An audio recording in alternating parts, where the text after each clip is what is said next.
folks, welcome back to the acoustic guitar build series.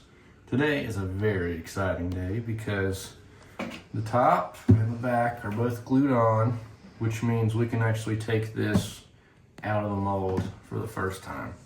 So woohoo! We're gonna do that. I'm gonna take my spreaders out and we'll take the mold off and see what we got. Woo! It's free. Looking It's out of good. the mold. There we go. Wow. What you think about that? It's looking pretty good. Yeah. Cool. So now you can see there's a lot of like overhang I was noticing that. here. So next what we're going to do is trim all that off. So I'll show you how to do that. Okay, so it's time to trim off all the excess here. So you can see. Right, see all that? Mm-hmm. Quite a bit. Yeah. So On all sides. I'm gonna take a router with a flush trim bit on there. See that? And I'm just gonna route all that excess off.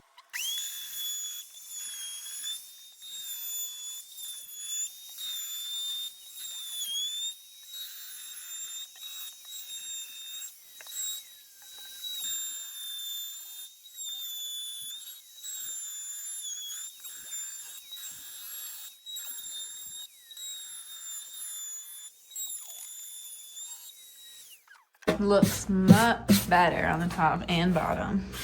Yeah. Pretty nice, right?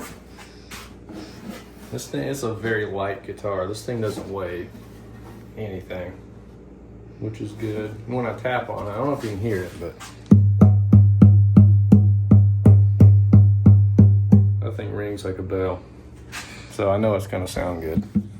Okay, so we got the sides, or the top and the back kind of flush with the sides. So before we go ahead and do our binding and our binding channels, we want these sides to be perfectly flat across. And right now, there's a few little waves and here and there, which is normal, that just happens. So what we're gonna do is next sand these sides flat. So there's different ways to do that.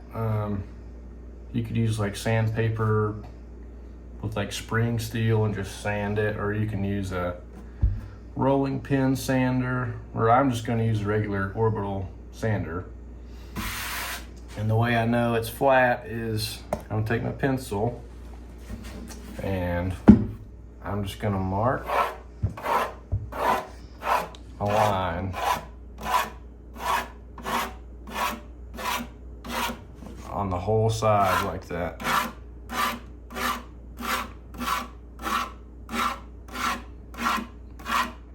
Okay, all the way. I don't know if you can see that or not, but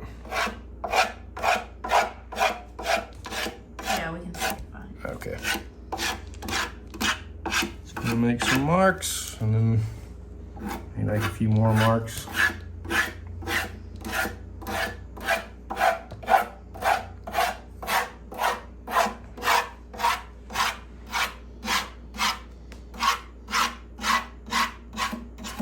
Alright, so now my side is covered in pencil marks. And what I'm gonna do is take my sander and just sand this. And when all those pencil lines are gone, I know they're pretty flat. So we'll do that next. Okay, so I got my orbital sander and I've got, I think it's 80 grit, kind of rough sandpaper. And I'm just gonna start sanding on this thing like that till all these pencil lines are gone.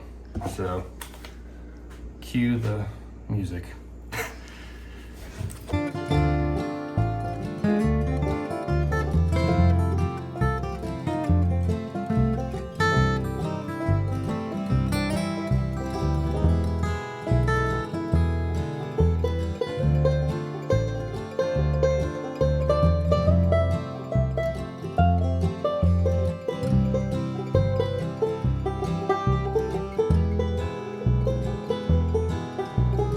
Okay, so you can see pencil marks are pretty much gone. Got the side sanded pretty nice and smooth. Might not be 100% perfect yet, but it's close enough for now. We'll get it perfect after we put the binding on it. But we got it most of the way there now. So I'm just gonna do the same thing on this side. And then after that, we'll be ready to route the channel for our binding. So I'll see you then. Okay folks, so the sides are sanded all nice and smooth. Now we are ready to actually route the channel for the binding.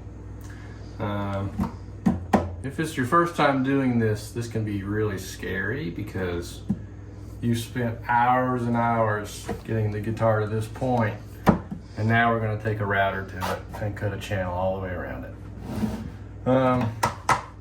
On your first guitars, did you ever make a big error with this? Well, my first guitars, I didn't have this jig. Okay, this is the StewMac binding jig.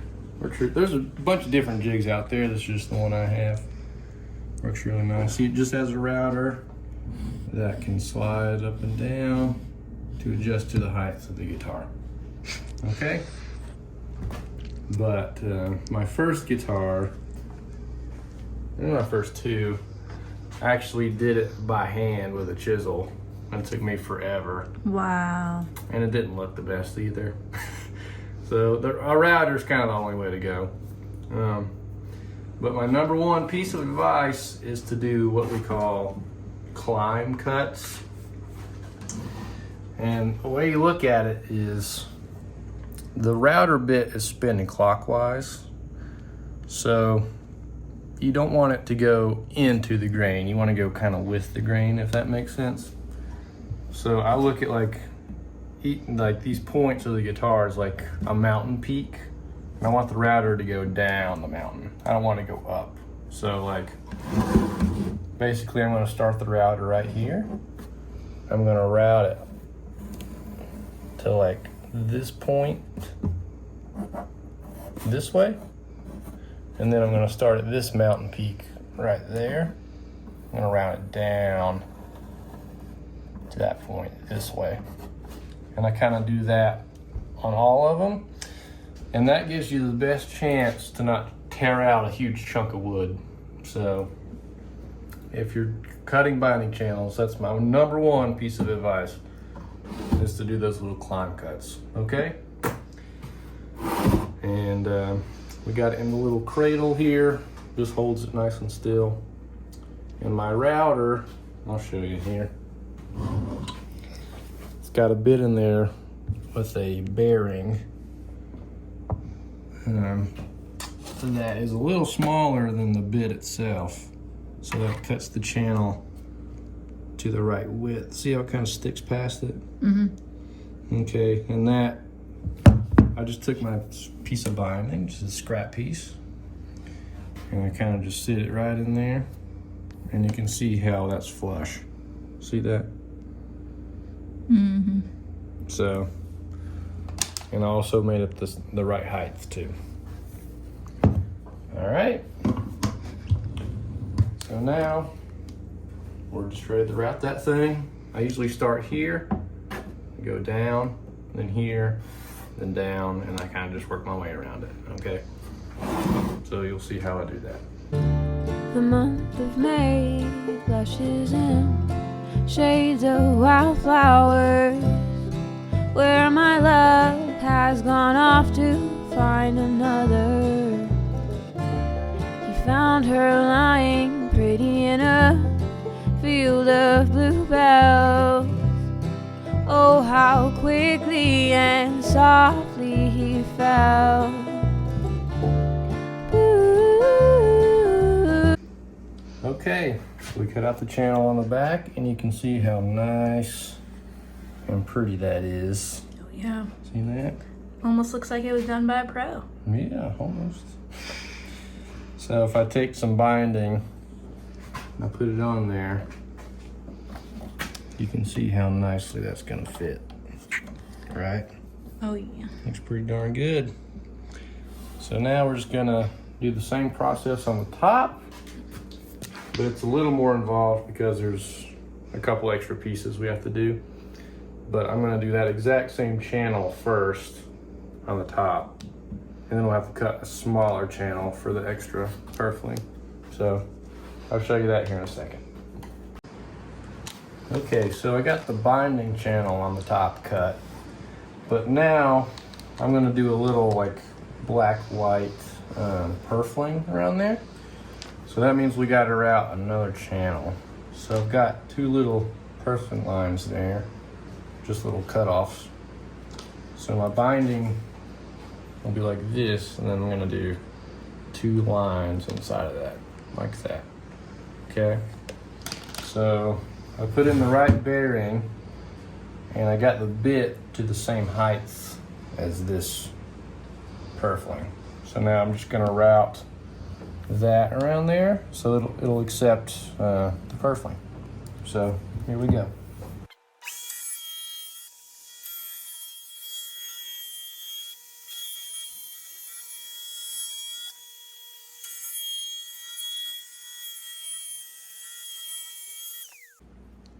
Okay, so as you can see, we've got our binding channel and we've got this smaller channel right above it. See that? I do see that. Okay, and what's that's gonna do is allow these little purflings to sit right in that channel. Okay, so when we're kind of done with it, if I can do this, yeah. Mm-hmm. It'll be sort of like that, all the way around it. A work of art. Yeah, looking good, right? Looking great. Cool. So that's the binding channels. And then the next episode will actually glue in the binding. Yay. And once we do that, we will have a completed guitar body. Wow. And then we'll start making a neck. So We have come so far. we are getting there. This is episode, I think it's episode 11. So yeah, thanks to everybody that's watched this so far. Not that there's been all that many, but to the ones that have, thank you for watching. And there's more to come. So see you later. See ya.